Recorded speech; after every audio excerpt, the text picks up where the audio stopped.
안녕하세요. 커피 자영업을 현재 1년 3개월차 진행 중인 초보 사장입니다. 이렇게 동영상을 찍은 이유는 개인 창업, 특히 커피 창업을 하실 때 필요한 전체적인, 다들 아시겠지만 그래도 알면 좋은 것들이 있을 것 같아서 경험을 토대로 영상을 남겨봅니다. 총 한 대략 6가지 그리고 번외편까지 해서 짧게 10분 이내로 말씀드리려고 합니다. 좀 빠르게 넘어가도록 할게요. 개인 커피 기준입니다. 일단 자리를 선정을 해야 되는데, 당연히 유동인구나 매출이 일어날 만한 곳을 찾아야 되는데, 요즘 그 유튜버 하시는 분들이 말씀하시잖아요. 어느 자리에 대한 상권에 대한 무슨 굉장히 많이 준비가 다 있어요. 근데 물론 그분들의 생각이 거의 맞다고 보지만,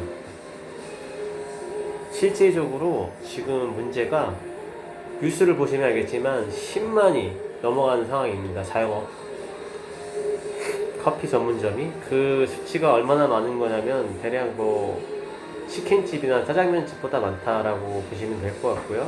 그럼 산술적으로 생각했을 때 그냥 보편적으로 생각하면 좋은 자리에는 이미 다 선점이 돼 있다라고 보시면 돼요. 심지어 메가커피나 컴퍼주도 제가 알기로는 A급 상권에 대부분 들어가지만 B급 상권에도 들어가는 경우가 있다고 합니다. 물론 자기네들 고점을 늘리기 위해서 그런 스탠스를 취할 수도 있지만, 그럼 B급 상권에 컴포즈나 메가커피가 들어간다는 것 자체가 상권이 포화가 되지 않았나 싶어요. 그게 자세히 들여다보면 다 개인적인 생각입니다. 커피숍들이 외곽에 굉장히 많이 생기고 있어요. 단 대형 커피숍들이 생기고 있죠. 그런 이유가 아마 그런 반증이지 않을까 싶습니다. 이미 시장은 좋은 상권들, 유동인구가 많고 오피스 상권, 항아리 상권부터 시작해서 여러 상권들이 있지만, 외곽에 생기는 커피숍들은 완전 새로운 상권을 형성을 새로 개척한 것이 아닌가 싶어요. 베이커리도 팔고 뷰도 좋고, 요즘에 바닷가 쪽에 굉장히 많이 하죠. 그래서 이제 상권은 크게 의미가 없다라고 봐요. 공부를 해서 열심히 공부해서 입점을 했지만 잘 될지 안 될지도 모르는 상황이고, 정말 좋은 자리에 들어갈 수 있죠. 하지만 엄청난 금전적 비용이 이제 생기기 때문에 나름 진짜 열심히 공부하시고 나서 정확한 상권을 찍으셨으면 좋겠어요. 그리고 두 번째는 동네 상권을 피해야 됩니다.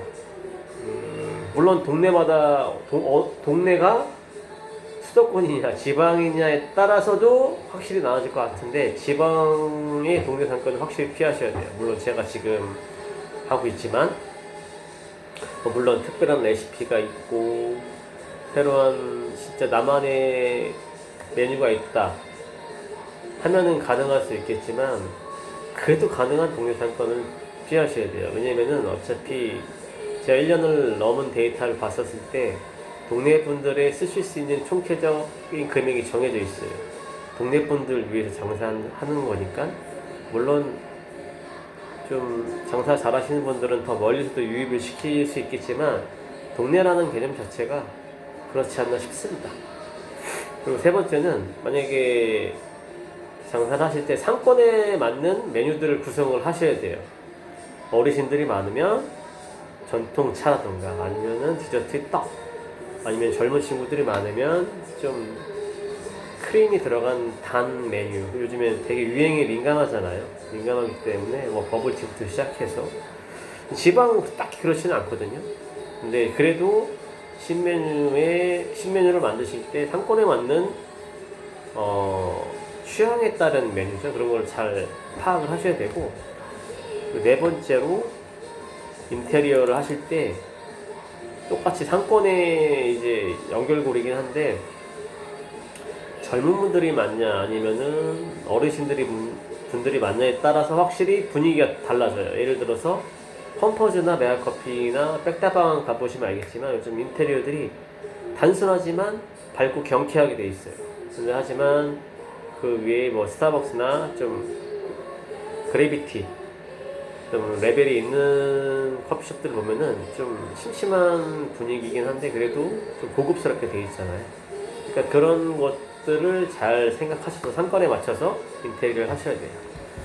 그래서 뭐 이제 다섯 번째는 머신이나 집기들을 구매를 하실 텐데 가능하면 새 것을 구매해서 쓰는 게 낫지 않나 싶습니다. 정말 커피에 대해서 엄청난 지식이 있으신 분들은 뭐 중고를 사서 구매를 하시겠죠. 근데 보통 우리 같은 초보자 같은 경우에는 무조건 새 걸 사셔야 돼요. AS 기간이 뭐 1년이 있긴 하지만 쓰시다가 갑자기 고장날 수도 있잖아요. 그러면은 정말 최악의 상황이 발생될 수 있으니 가능하면 새 집기를 사셔서 특히 제빙기 같은 경우에는 무조건 새 것을 쓰셔야 됩니다. 요즘에 뉴스에도 많이 나오고 이슈들이 많잖아요. 청소가 안 돼 있어서 뭐 이제 너무 더러워서 뭐 암에 걸릴 수도 있다는 얘기도 나올 정도로 관리가 안 돼 있기 때문에 가능하면 제빙기는 무조건 새 거.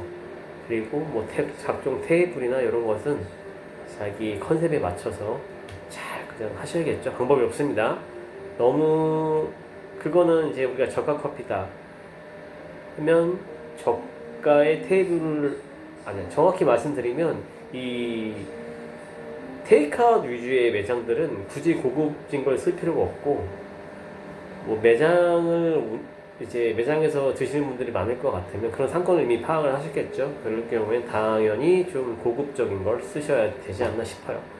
아무래도 같은 가격의 커피지만 기본적으로 이제 같은 돈을 내지만 내가 편히 쉴 수 있는 공간이 제공된다면 당연히 그쪽으로 갈 것 같아요. 저 같으면.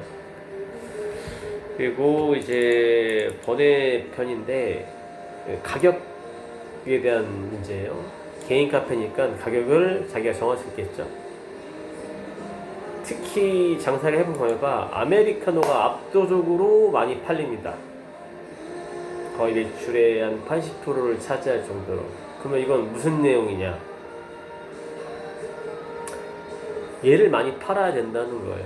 근데 가격이 객단가가 낮으면 매출도 굉장히 저조해지겠죠. 여기서부터가 이제 개인 커피 창업을 할 때 문제가 되는 겁니다. 왜냐면 동네 카페인데 4,500원 정말 맛있고 여기 유명한 사람이 있어 하면 드실 수 있어요. 하지만 보통의 카페들은 그렇지 않죠. 아메리카노를 드시는 분들은 제 경험상 10분 중에 2분밖에 드시지 않아요. 그거는 노하우로 경험상 이제 얻은 데이터이기 때문에 말씀드릴 수 있고, 그러면은 결국에는 가격인데 보통 1,500원에서 2,500원에 형성이 돼 있어요. 저가 커피 같은 경우는. 그분들은 8명은 10분 중에 8분 당연히 저가 커피로 가시겠죠. 그렇다고 우리가 2,500원짜리 커피를 팔어? 2,000원짜리를 팔어? 안 됩니다. 경험상. 근데 난 굉장히 많이 팔 자신 있어 하면은 하셔도 되지만 2,000원짜리 커피를 현실적으로 팔았을 때 월세나 이런 걸 다 계산했을 때 하루 평균 50잔 이상을 팔아야 그 다음부터 내 이득이 되는 건데 50잔 팔기가 굉장히 힘듭니다. 정말 힘들어요. 물론 저만 그런 걸 수 있지만 보통의 지방의 동네 카페들이 하루에 100잔 이상 팔기는 힘들 거라고 생각합니다. 그냥 개인 카페 기준으로. 물론 잘 파시는 분들도 있고 하지만 소수의 분이라고 생각이 듭니다. 제가 많이 관심 있게 많이 보는 부분이기도 하고. 그래서 가격을 결정하실 때 정말 합리적인 가격으로 결정을 하셔야 되고, 결정을 또 잘 하셔야 되는 이유가 뭐냐면 가격을 또 올리기가 쉽지가 않아요. 2,000원에 했는데 잘 팔리긴 하지만 남는 게 없어. 그래서 올리고 싶어. 그러면은 대거 이탈하게 됩니다. 보시던 분들. 실제 경험, 제가 500원을 올렸지만 지금 2,500원에 판매하고 있는데 그런 경우가 있습니다. 쌍수 가시면 되니까 대처할 수 있는 게 많잖아요. 커피숍 자체가 많기 때문에. 그렇기 때문에 제일 중요한 가격, 요거를 상권 분석을 철저하게 해서 가격을 형성을 하셔야 됩니다.